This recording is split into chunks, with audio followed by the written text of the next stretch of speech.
Mayor Turner, Council. I'd like to talk about the issues with the Houston Home Repair Program and rebuilding. I was scheduled for a house rebuilding, and the city they come and they inspected and did all things that they needed to do with my home, and they moved me out, and then they came back and moved me back in, moved my stuff back in 3 months later, and then they denied me from the program because of some issues that they said that I had with my deeds, and but I hadn't since gotten that issue straight. But I noticed with the city in this program that they're doing, they're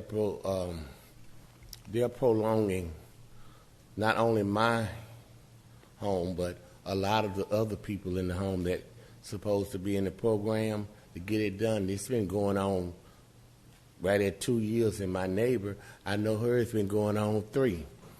And I would like the city to look into what's going on with that program, because I have turned in everything that they've asked me to and gave them all the information that they're saying that I needed for my home that is not mine. But I would like to know, as a city, how could I get a tax exemption on it, and I can even get sued by the city for my taxes. But I don't own the property. I don't see how that could be done. So I would like to see what is the problem with this program that they've got going on. Well, Ms. Brown, I'm looking at a detailed memo, and there's a question of clear title, and it came back that the property is owned by the estate of Walter Williams, which I think is your uncle. Yes, sir. Okay, and in order to move forward, they needed that to be cleared up. And there are a number of things that you have done since. I don't want necessarily to talk about it, publicly, but I'm looking at a detailed file. I think Roxanne Lawson is here. She's right there at the back, and she's more than willing to kind of walk you through, let you know where things are.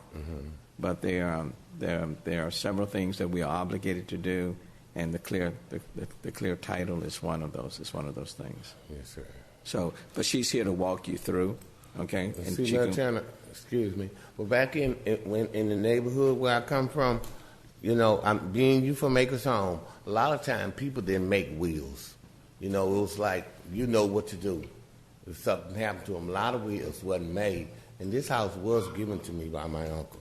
But I mean, I don't understand. I've got all the paperwork that that the city have asked me for. Well, I understand, but having clear title is one of those elements that is important, and we'll work with you in every way possible that we can. That's why Ms. Lawson is here to sit down and to work with you. Okay, hold on one second, Councilmember Davis.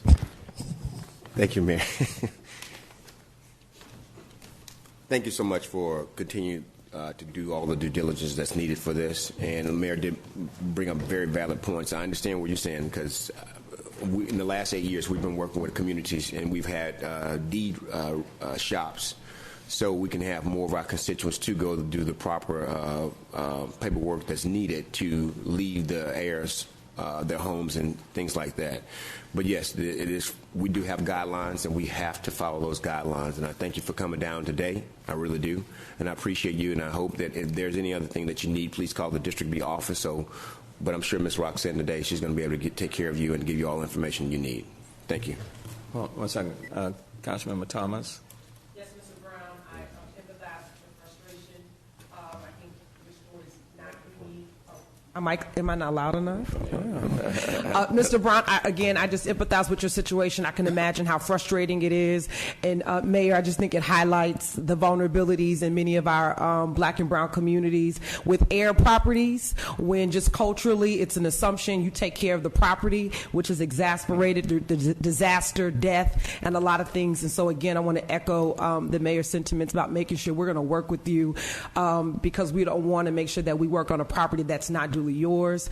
And so hopefully we can create some type of framework where we can respond to residents that need this type of support, that they can legally be on the name of the deed. So thank you for coming down.